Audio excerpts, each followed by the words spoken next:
দেখো বন্ধুরা, আজ আমি এমন একটি বিষয় নিয়ে কথা বলতে যাচ্ছি যা তোমার পুরো জীবন বদলে দিতে পারে। হ্যাঁ, বিয়ে এমন একটা সিদ্ধান্ত যা তুমি জীবনে একবারই নাও এবং তারপর সারা জীবন তার সাথেই থাকো।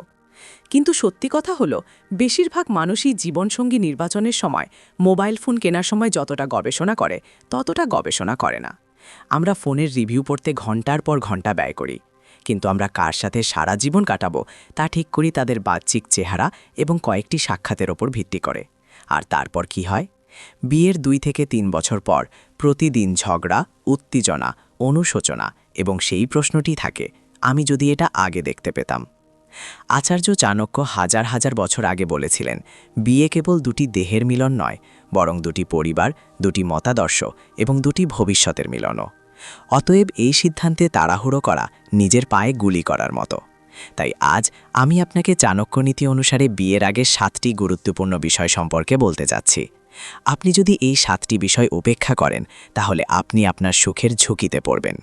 তাহলে শুরু করা যাক। প্রথমে, পরিবারের চরিত্র এবং মূল্যবোধে মনোযোগ সহকারে শুনুন। যখন আপনি কাউকে বিয়ে করেন, তখন আপনি কেবল সেই ব্যক্তির সাথেই নয়, বরং তাদের পুরো পরিবারের সাথে সম্পর্ক তৈরি করেন। চাণক্য বলেছিলেন যে একটি গাছের ফল তার শিকড় দ্বারা বিচার করা যেতে পারে। একইভাবে একজন ব্যক্তিকে বুঝতে হলে তার পরিবারের দিকে তাকান। এখন প্রশ্ন হলো, একটি পরিবারে আপনার কি সন্ধান করা উচিত? প্রথমে, তারা একে অপরের সাথে কিভাবে যোগাযোগ করে? সম্মান আছে কি? এটা কি ভালোবাসা, নাকি এটা কেবল ক্রমাগত ঝগড়া, চিৎকার এবং চিৎকার? দ্বিতীয়ত, পরিবারে নারীদের সাথে কেমন আচরণ করা হয়? তুমি যদি মেয়ে হও, তাহলে ভেবে দেখো ঘরে মেয়েদের সম্মান পাওয়া যায় কিনা। আর যদি ছেলে হও, তাহলে ভেবে দেখো সেই পরিবারে ছেলেদের দায়িত্ব এবং স্বাধীনতা কতটা। তৃতীয়ত, পরিবারের চিন্তাভাবনা কতটা আধুনিক বা ঐতিহ্যবাহী? তারা কি পরিবর্তন মেনে নেয়, নাকি তারা পুরনো স্টিরিওটাইপে আটকে আছে? আমি অনেক ঘটনা দেখেছি যেখানে ছেলেটি খুব ভালো ছিল, কিন্তু তার মা বা বোন বিষাক্ত ছিল, অথবা মেয়েটি খুব বোধগম্য ছিল, কিন্তু তার ভাই বোনেরা নিয়ন্ত্রণ করছিল, এবং বিয়ের পর সেই পরিবারটি সমস্যায় পরিণত হয়েছিল। মনে রেখো, পরিবার কখনো বদলায় না, তোমাকে মানিয়ে নিতে হবে। তাই আগে থেকেই মূল্যায়ন করো যে তুমি এই পরিবারের সাথে থাকতে পারো কিনা। দ্বিতীয়ত, আর্থিক স্থিতিশীলতা এবং অর্থের মানসিকতা বিবেচনা করো। এখন এই কথা শুনে কিছু লোক বলবে, আরে ভালোবাসায় টাকা কেন খুঁজো? শোনো, ভালোবাসা খুবই গুরুত্বপূর্ণ, কিন্তু ভালোবাসা ক্ষুধা মেটায় না, ভালোবাসা ঘর ভাড়া দেয় না, ভালোবাসা সন্তানদের শিক্ষিত করে না। চাণক্য স্পষ্টভাবে বলেছিলেন যে সম্পদ ছাড়া ধর্ম অর্থহীন। দারিদ্র্য হলো সম্পর্ক ধ্বংসকারী সবচেয়ে বড় অভিশাপ। কিন্তু মনোযোগ দাও, আমি বলছি না যে কেবল ধনী ব্যক্তিদের বিয়ে করো। আমি বলছি আর্থিক স্থিতিশীলতা এবং অর্থের মানসিকতা পরীক্ষা করুন। আপনার কি পরীক্ষা করা উচিত?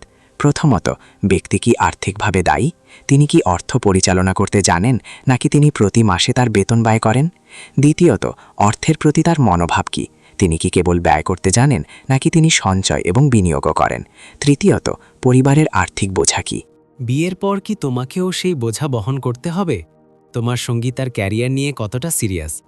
উন্নতির সম্ভাবনা আছে কি? আমি জানি এটা বস্তুবাদী শোনাচ্ছে, কিন্তু বাস্তবতা হলো বিয়ের পর 80% ঝগড়াই হয় টাকা নিয়ে। যদি আগে থেকে আর্থিক সামঞ্জস্য না থাকে, তাহলে পরে এটা খুব কঠিন হয়ে পড়ে। তৃতীয় বিষয় হলো তার স্বভাব আসল নাকি নকল। এটাই সবচেয়ে গুরুত্বপূর্ণ বিষয়। বিয়ের আগে সবাই তাদের সেরা রূপ দেখায়। ছেলেটি প্রিন্স চার্মিং হয়ে ওঠে, মেয়েটি নিখুঁত পুত্রবধূ হয়ে ওঠে। কিন্তু বিয়ের পরে আসল চেহারা বেরিয়ে আসে। তারপর প্রকাশ পায় যে যে রোম্যান্টিক ছিল সে আসলে অধিকারী, যে যত্নশীল ছিল সে আসলে নিয়ন্ত্রণ করছে। চাণক্যের একটি বিখ্যাত উক্তি আছে, একজন ব্যক্তির আসল চরিত্র প্রকাশ পায় যখন সে রাগ করে, যখন তার ক্ষমতা থাকে, অথবা যখন সে চাপে থাকে। তাহলে আপনি কিভাবে জানবেন যে তার স্বভাব আসল না নকল? প্রথম উপায়, ছোট ছোট কঠিন পরিস্থিতিতে তাকে পর্যবেক্ষণ করুন। ওয়েটার যখন ভুল কিছু পরিবেশন করে তখন সে কেমন প্রতিক্রিয়া দেখায়? ট্রাফিক জ্যামে আটকে গেলে তার ধৈর্য কতটা থাকে? দ্বিতীয় উপায়, তার পুরানো বন্ধুদের সাথে কথা বলুন, তার প্রাক্তন সহকর্মীদের সাথে কথা বলুন। তারা আপনাকে আসল চিত্রটি বলবে। তৃতীয় উপায়, দেখুন সে তার নিচের লোকদের সাথে কেমন আচরণ করে। ড্রাইভার, চাকর, প্রহরীর সাথে সে কেমন আচরণ করে। এটি তার আসল চরিত্রের প্রমাণ। চতুর্থ উপায়, যখন সে কিছু অর্জন করে বা ব্যর্থতার মুখোমুখি হয়, তখন তার প্রতিক্রিয়া কী হয়? সে কি নম্র থাকে নাকি অহংকারী হয়ে ওঠে? মনে রাখবেন, 1 মাসের ডেটিংয়ে কেউ কাউকে চিনতে পারে না। কমপক্ষে 1 বছরের সময় দিন। রীতি সম্পর্ক বদলে দেবে। পরিস্থিতির পরিবর্তন হলে আসল চেহারা স্পষ্ট হবে। চতুর্থ বিষয় হল জীবনের লক্ষ্য এবং ভবিষ্যতের দৃষ্টিভঙ্গি। এটি সবচেয়ে অবমূল্যায়িত কিন্তু সবচেয়ে গুরুত্বপূর্ণ বিষয়। অনেকেই ধরে নেন যে একবার প্রেমে পড়লে বাকি সবকিছু ঠিক হয়ে যাবে। কিন্তু বাস্তবতা হল, যদি দম্পতির উভয়ের জীবনের লক্ষ্য ভিন্ন হয় তবে সম্পর্ক কখনোই সুখী হতে পারে না। চাণক্য বলেছিলেন যে রথের 2টি চাকা ভিন্ন দিকে চলে তা কখনো এগোয় না। একইভাবে বিবাহের ক্ষেত্রে উভয় দম্পতির উদ্দেশ্য একই হওয়া উচিত। আলোচনা করা গুরুত্বপূর্ণ কি? প্রথমত, ক্যারিয়ার নিয়ে। মেয়েটি যদি ক্যারিয়ারমুখী হয় এবং ছেলেটি চায় যে সে ঘরে থাকুক, তাহলে ঝগড়া হবে। দ্বিতীয়ত, সন্তান নিয়ে। দুজনেই কি সন্তান চায়? কখন তারা সন্তান চায়? কতজন চায়? এটা খুবই গুরুত্বপূর্ণ। তৃতীয়ত, তারা কোথায় থাকতে চায়? যৌথ পরিবারে নাকি আলাদাভাবে? কোন শহরে তারা বসতি স্থাপন করতে চায়? চতুর্থত, জীবনধারা সম্পর্কে। তারা কি ভ্রমণ পছন্দ করে? সামাজিক জীবনে তারা কতটা সক্রিয় থাকতে চায়? তারা কি সঞ্চয় বা অভিজ্ঞতাকে প্রাধান্য দেয়? পঞ্চম, বাবা মায়ের দেখাশোনা কে করবে? এই বিষয়ে স্পষ্ট আলোচনা হওয়া উচিত।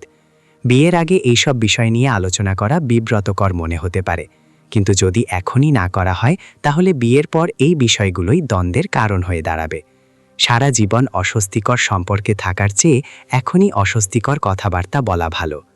পঞ্চম, মানসিক পরিপক্কতা। এখন এই বিষয়টি খুবই গভীর। মানসিক পরিপক্কতার অর্থ হল, ব্যক্তি কি তাদের অনুভূতি বোঝে? তারা কি কার্যকরভাবে যোগাযোগ করতে পারে? সে কি সুস্থ উপায়ে দ্বন্দ্ব সমাধান করতে পারে? চাণক্যের মতে, অপরিণত মনের মানুষ প্রতিটি ছোট জিনিসকে বড় করে তোলে। সে শুনতে, বুঝতে বা ক্ষমা করতে পারে না। মানসিক অপরিপক্কতার লক্ষণ: প্রথমত, সবকিছুর প্রতি আত্মরক্ষা করে ওঠা। আমিও ভুল হতে পারি তা মেনে নিতে না পারা। দ্বিতীয়ত, নীরব আচরণ করা। রাগের সময় কয়েকদিন কথা না বলা। তৃতীয়ত, অতীতকে বারবার তুলে ধরা। প্রতিটি ঝগড়ায় পুরানো বিষয়গুলি টেনে আনা। চতুর্থত, দোষারোপের খেলা। সর্বদা অন্য ব্যক্তিকে দোষী মনে করা। পঞ্চম, বয়সের কারসাজি এবং মানসিক ব্ল্যাকমেল। যদি আপনি এই লক্ষণগুলির কোনোটি লক্ষ্য করেন, তাহলে বুঝতে হবে যে এই ব্যক্তি আবেগগতভাবে পরিপক্ক নয় এবং এই ধরনের ব্যক্তির সাথে একটি সুস্থ সম্পর্ক অসম্ভব। বিবাহ টিকে থাকার জন্য সবচেয়ে গুরুত্বপূর্ণ দক্ষতা হল কার্যকর যোগাযোগ এবং দ্বন্দ্ব সমাধান। উভয় ছাড়া সম্পর্ক ভেঙে যাবে। ষষ্ঠত, অতীতের সম্পর্ক এবং জিনিসপত্র। এখন এটি একটি অত্যন্ত সংবেদনশীল বিষয়, তবে এটিকে উপেক্ষা করবেন না। সবারই একটা অতীত থাকে। কিছু মানুষের কিছু পরিষ্কার, কিছু জটিল, কিন্তু সবচেয়ে গুরুত্বপূর্ণ বিষয় হল ব্যক্তিটি তার অতীত থেকে এগিয়ে এসেছে কিনা। চাণক্য বলেছিলেন যে যারা তাদের অতীতের সাথে আবদ্ধ তারা ভবিষ্যৎ গড়তে পারে না। কি খুঁজতে হবে? প্রথমত, ব্যক্তি কি তার প্রাক্তনকে ভুলে গেছে নাকি তারা এখনও তাদের সাথে যোগাযোগ করছে? দ্বিতীয়ত, অতীতের সম্পর্কের কোনো অমীমাংসিত সমস্যা আছে? কোনো সন্তান আছে? কোনো আইনি বিষয় আছে? তৃতীয়ত, অতীতে কি কোনো আসক্তি ছিল? যদি মদ বা জুয়া খাকে, তাহলে তারা কি সেগুলি সম্পূর্ণরূপে ছেড়ে দিয়েছে নাকি তারা নিয়ন্ত্রণে আছে? চতুর্থত, পরিবারে কি কোনো অন্ধকার রহস্য আছে? কোনো অসুস্থতা, আর্থিক জালিয়াতি বা অপরাধমূলক রেকর্ড? আমি বলছি না যে অতীত আছে এমন লোকদের বিয়ে করবেন না। আমি বলছি অতীত বুঝতে। বিস্ময় বিয়ের আগে আসা উচিত, পরে নয়। এবং সবচেয়ে গুরুত্বপূর্ণ বিষয় হল ব্যক্তিটি তার অতীতের ভুল থেকে কী শিখেছে তা দেখা। তারা কি বড় হয়েছে নাকি তারা একই ধরনের পুনরাবৃত্তি করছে? সপ্তম বিষয়, আপনার অন্ত্রের অনুভূতি এবং অভ্যন্তরীণ কণ্ঠস্বর। শেষ এবং সবচেয়ে শক্তিশালী বিষয় হলো আপনার নিজের অন্ত্রের অনুভূতি। চাণক্য বলেছিলেন যে অন্ত্রের কণ্ঠস্বরই সবচেয়ে সত্য। যখন তোমার মন বারবার ইঙ্গিত দিচ্ছে যে কিছু একটা ভুল হচ্ছে, তখন সেটাকে উপেক্ষা করো না। অনেক সময় সবকিছুই নিখুঁত মনে হয়। তোমার একটা ভালো পরিবার আছে, টাকা আছে, চেহারা আছে, শিক্ষা আছে, কিন্তু তবুও তোমার মনের কোথাও একটা সন্দেহ আছে, একটু অস্বস্তি আছে। কখনোই এটাকে উপেক্ষা করো না। তোমার অবচেতন মন এমন জিনিসগুলো তুলে ধরবে যা তোমার সচেতন মন মিস করছে। যে ছোট ছোট লাল পতাকাগুলো তুমি উপেক্ষা করছো, তোমার ভেতরের কণ্ঠস্বর সেগুলো দেখছে। অনেকেই ভাবে, ও সব কিছু ঠিক আছে, হয়তো আমি অতিরিক্ত করছি, অথবা বিয়ের তারিখ ঠিক করা হয়েছে, এখন আমি কিভাবে পিছিয়ে আসব।